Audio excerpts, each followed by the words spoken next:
Hey guys, it's Ashley here with another episode of Mindful Morning, get you started for the day. If you have been trying to bust a bad habit for a while and you've been really struggling to do it, this episode is definitely for you. I've got a super fun story I want to share with you that I think might be of some help. It's a very simple secret that came out of a coaching session that I recently did. So I want you to just think about for a second whatever that bad habit is that you're trying to bust. And I'm just going to use the scenario that happened in the coaching session. Of course, your habit, whatever you're working on, is going to be different. But I think you'll get what I mean when I describe this to you. So let's just say, for example, that your habit you were trying to change is an eating habit. Okay, this was how it was for my clients. So you want to cut out all of those unhealthy sugars and unhealthy carbs and really just change your lifestyle. So you know how it happens, right? The beginning, you decide to do it, you commit to it, you're really focused, and you're super excited about it. You go to the store, you buy all of your food, you come home, and you're on the side of hope. There's tons of hope here, right? This time I'm going to do it. This time is going to be different. This time it's super important to me, right? And if you ever notice though that whenever you're in that side of hope, you feel it fully, but there's this there's this voice over here, right? This kind of seed of doubt just going, yeah, but you've tried it before. It's really, really subtle. So you don't really pay much attention to it because you got so much hope, right? But it's there. It's in the background over here, kind of just saying, yeah, is it really going to be different? Is it really? And so if you imagine this kind of being like a game and you're on a seesaw and you're over here, obviously you've chosen the side of hope, right? And doubt is over here. You might think that you've got a lot more weight going on, so hope is going to win this seesaw game, this teeter-totter thing. But doubt has something too. Its ally is time. So you start doing this new lifestyle, this new diet, but doubt has a lot of time on its hands. So when time happens, there's all these temptations that come up, right? Suddenly your friend is like, well, let's go out to lunch. I found this new pizza place. And you're like, oh, pizza. Oh, pizza sounds really good, right? That's temptation. That just kind of feeds doubt. So the more time that goes by, the more temptations that come up, the more doubt gets fed. And doubt starts to get louder and louder. So this game, which starts as just kind of being like a slight game, it's okay. You're cool with it. You're rocking back and forth, but it's cool, right? Suddenly, as doubt is getting fed, it's getting stronger and stronger, and you're having to hold on tighter and tighter on the side of hope. Doubt is saying things to you like, really? You want to play this game forever? And it's like dropping cherry bombs on you on this other side, right? So you just hold on for dear life. And what does it feel like physically as you're holding on to hope and doubt is dropping cherry bombs on you as the weeks go by and you're trying to commit to this habit? It feels like really like a lot of pressure, right? It's really tense. Your chest is tense and everything just feels like, oh, I'm holding on. I'm going to keep going. I'm going to keep going. And you're like, where'd that motivation go? Where did it go? Because doubt is thrashing you around, right? Here's the thing.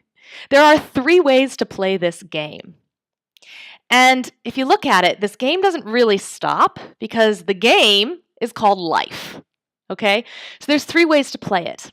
The first way to play it is to hold on tighter to the side of hope, right? And try and drop a cherry bomb on doubt and win.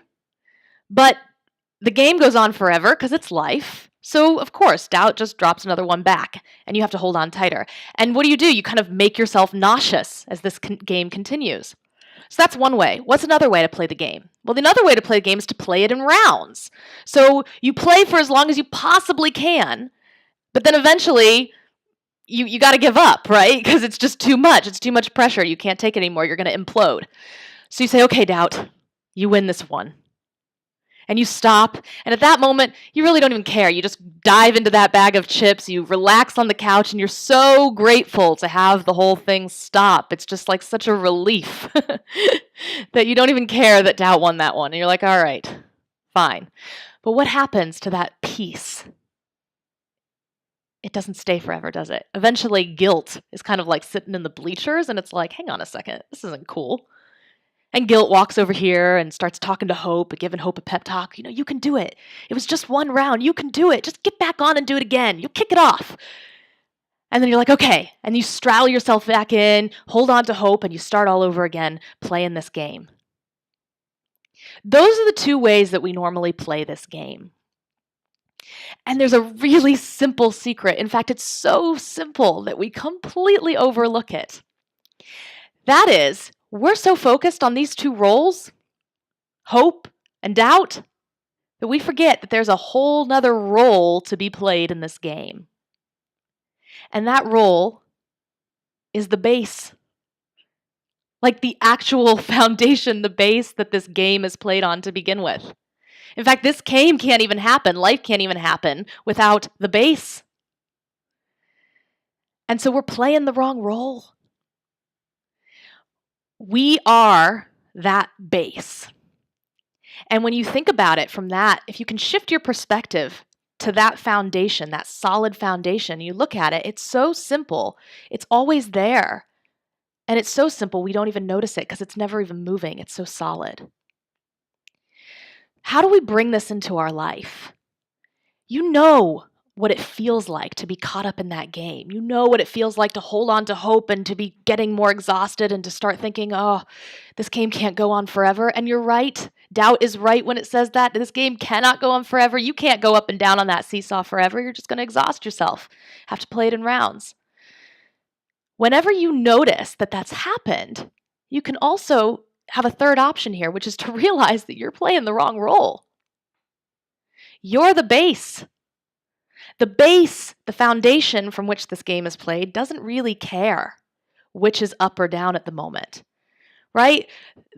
If hope is all of these like positive thoughts and feelings about yes and motivation, I'm going to do it this time, and doubt is the opposite side of that, the foundation, the base, doesn't really care which side is up or down. That's just kind of happening, right? That's just called life. So when you come back into your base, which is your foundation, your body, your physical self, when you realize, I've been caught up in that game again, you take a breath, come back into your base, plant yourself, put your feet on the floor. You allow yourself to step into that third role, which is your role, and let that game unfold without taking sides, without even caring. Because the base doesn't move no matter what. So anyways, I thought that was a really cool analogy. I hope it's helpful for you. That simple secret, which is you're playing the wrong role. Maybe you need to play the foundation, the actual base that this game is played from to begin with. Thought I'd share that with you. Hope it was helpful for you guys. If you liked this episode, please like it if you like it. Leave a comment, write a review, share this with other people who might be going through something like this and need to hear this metaphor. And if you're loving these episodes, there's the Mindful Morning Toolbox with all these free actionable resources, cheat sheets, exercises that just take some of this stuff to the next level. So you can follow the link, opt in there, look inside the toolbox and see what could be useful for you today. Okay, y'all, have a good day, and I'll see you tomorrow.